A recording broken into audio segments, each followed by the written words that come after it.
It's one of the strangest feelings. You're not alone. The room is full.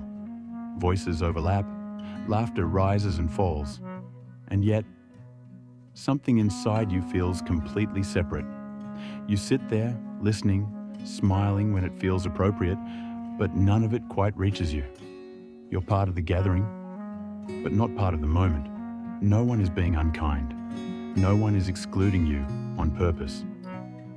That's what makes this so confusing. Because how can you feel lonely when you're surrounded by the people who are supposed to know you best? You notice it in small ways. The conversations move quickly past you. The topics feel distant from your inner world. You don't know how to enter without disrupting the flow. So you stay quiet. And the loneliness doesn't come from being ignored. It comes from realizing that even here, even with family, you don't feel emotionally held. Being alone hurts, but feeling alone while surrounded by family hurts in a way that's harder to explain. 1. Why this loneliness shows up at family gatherings. This kind of loneliness doesn't usually appear when you're by yourself. It shows up when everyone is together. Because gatherings create an expectation. You're supposed to feel connected, included, comforted. So when that connection doesn't arrive, the absence feels louder. When you're alone at home, there's no contrast. But at a family table, the contrast is everywhere. People are talking, sharing updates, laughing at moments you don't fully follow. And you realize that being present physically is not the same as being included emotionally. Family gatherings often move fast. Stories overlap. Topics change quickly. Inside jokes resurface from lives you're no longer deeply part of. No one means to leave you out. They're just living in a different rhythm now. And you don't quite know how to step into it without feeling like you're interrupting something already in motion. So you wait. You listen. You smile when it seems right. And slowly, you begin to feel like a guest in a place that used to feel like home. This loneliness isn't about rejection. It's about disconnection in a space where you expected belonging. The hardest loneliness isn't when no one is around. It's when everyone is there and you still don't know where you fit. 2, when you're still family, but no longer central. At some point, you begin to notice a quiet shift. You're still invited, still welcomed, still greeted warmly, but you're no longer woven into the heart of the conversations. Decisions get discussed around you, not with you. Plans are shared quickly, as updates, not as moments that need your voice. You're present, but not essential. And that realization lands gently at first, almost politely. You tell yourself it's normal, that families change, that everyone is busy building their own lives. So you don't say anything. You don't want to seem sensitive. You don't want to pull attention toward yourself in a moment meant to be light. But inside, a quiet question forms. Do I still belong here the way I used to? Not in name, not in title, but in presence. You miss being someone whose thoughts shaped the room, someone whose stories slowed the table. Now, conversations move on even if you haven't finished a sentence. And you stop trying to catch up. This isn't resentment, it's grief for a closeness that faded without warning. You didn't lose your place because you did something wrong. You lost it because time rearranged the roles without asking how that would feel. Sometimes, the pain isn't that you're no longer needed. It's that no one noticed when you quietly stepped to the side. 3. How you start editing yourself to fit in. After a while, you begin to adapt. Not because anyone asked you to, but because you don't want to disrupt the mood.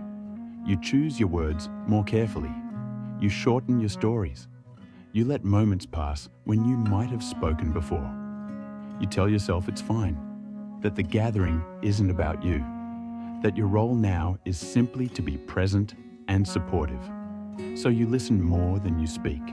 You laugh softly, even when you don't fully understand the joke.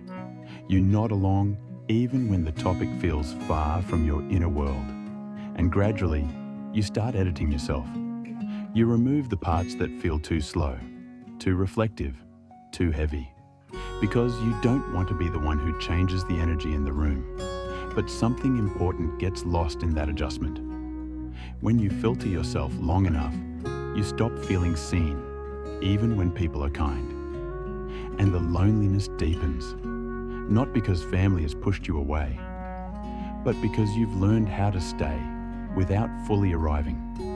This is the quiet cost of trying to fit into a space that no longer moves at your pace. You're still there, but less of you is. Sometimes, the loneliness doesn't come from being excluded. It comes from slowly removing yourself, so everything else can keep flowing. 4.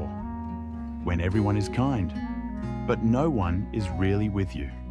What makes this loneliness especially confusing is that no one is doing anything wrong. People are polite, affectionate even. They ask if you're comfortable, if you need anything, if you're enjoying yourself, and you are, in a way. But kindness is not the same as emotional closeness. You can be cared for without being connected. The conversations are lighter now, faster, full of references you don't quite share.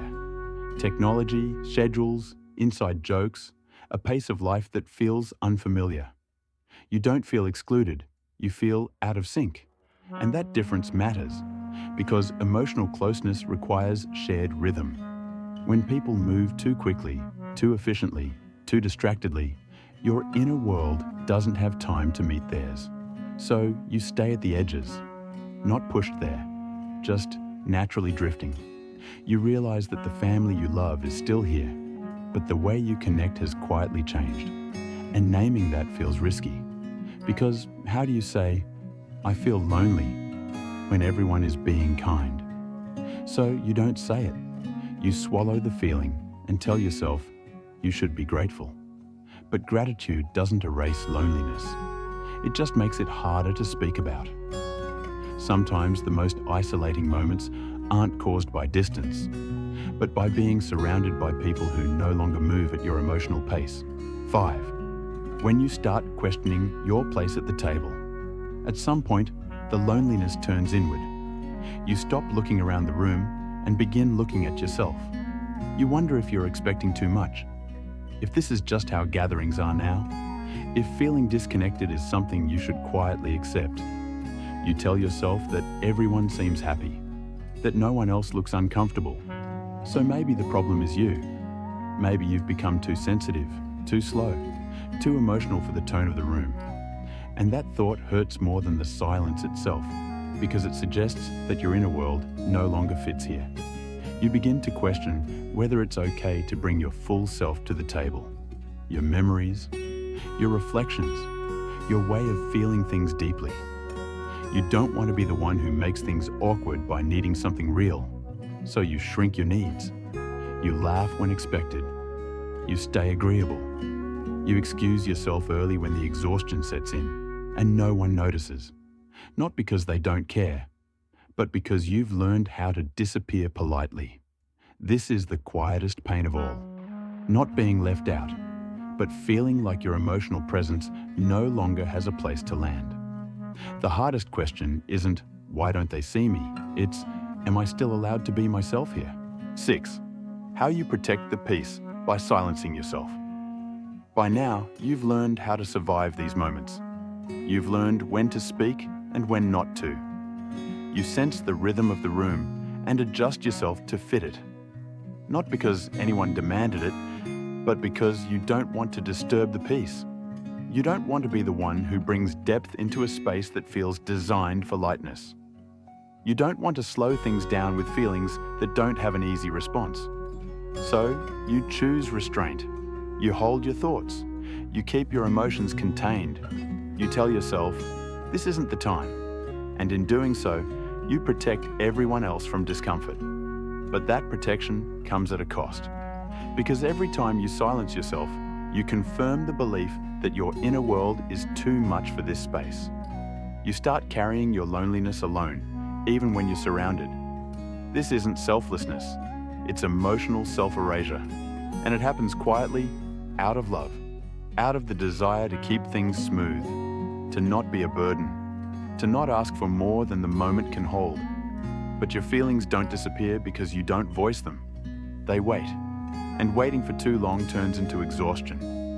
Sometimes the loneliness isn't caused by family. It's created by how much of yourself you've learned to keep hidden to protect everyone else. 7. Letting the loneliness tell you the truth. At some point, the loneliness stops feeling accidental. It starts to feel like a message, not a complaint, not a failure, but a signal. It's telling you something important. That connection can't survive when you keep leaving yourself behind.